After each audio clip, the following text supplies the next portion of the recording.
I'm in the stem shed. I have to get some bouquets ready for a very special group of graduates. So I'm really excited to do that today.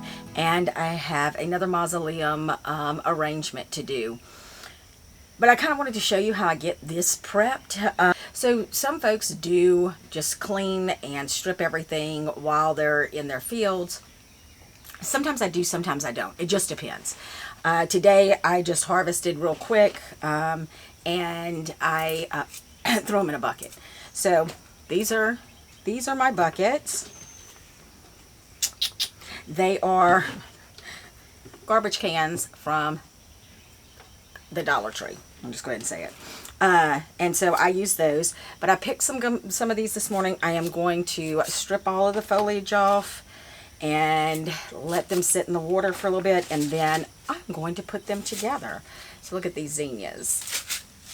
Again, I don't really have a plan on what these are going to look like until I get them all cleaned up and start putting them together.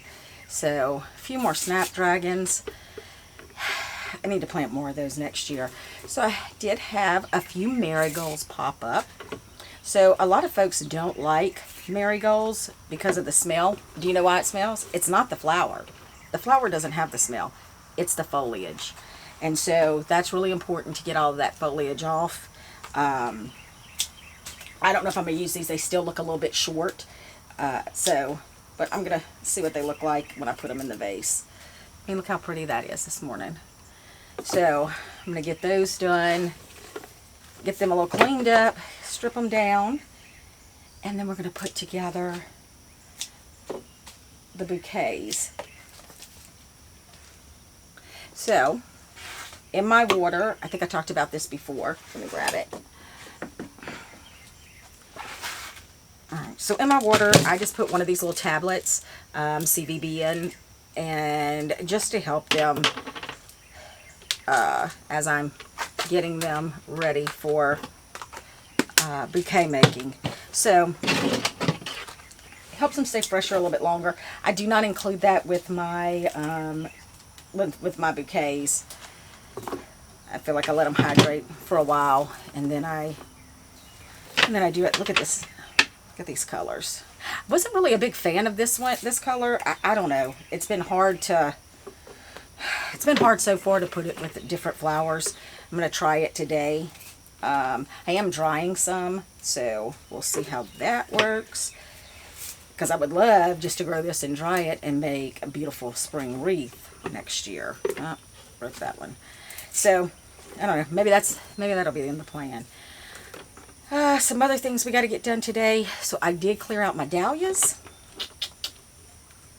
And I need to get hay around those today. I'm debating whether I want to order a few more tubers. You know, those tubers just multiply, and you can start off with 2 or 3 and then have 10 by the end of the season. Those 10 will turn into 25, and then before you know it, you have 100 of them.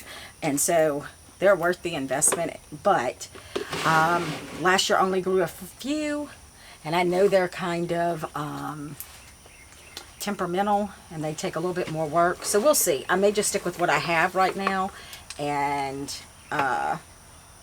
then make the decision. So we're going to get all of this cleaned up and then get on bouquet making. I got everything cleaned up. They have been hydrating for a while in the water, in some conditioned water. And so I just went through and I kind of picked out what I wanted to put in this bouquet. So this is just what works for me. I'll put it in, move it around, and we're just going to go with it. So I did choose a sunflower, a little snap. My celosia is finally coming in. I'm going to add some dianthus. Oh, look at these. These are so pretty. And so I'm just going to stick it all in here, and then I'm going to go through and just arrange it. So as I'm doing it, I just move stuff around. Never been trained as a florist. Don't say that that's my forte.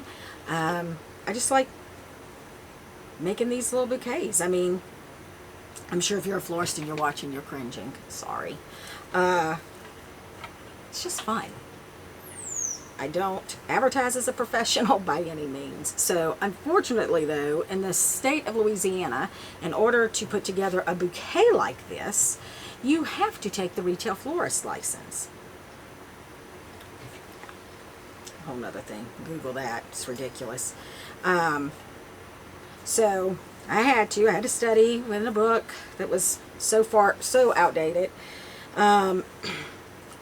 Memorized it, did what I needed to do, right? So, got my retail license. It's good for a couple of years. Know way too much about what gauge wire to use on funeral arrangements that I will never make. So, look at that. Alright, I think I'm going to add a little fresh mint. So this is just mint that I have growing on the side of my house that someone had given me a little piece of, and you know, mint will run the world if you let it. So, but it always smells so good and it looks so pretty in these arrangements. So I'm gonna add just a little bit that with this Mexican mint. All right. Oh, I love it. And so I'm still gonna wrap it. I'm gonna do my Korean floral paper on it. I've got a tag for it that I've made up, and then these will be ready to go. So just 7 more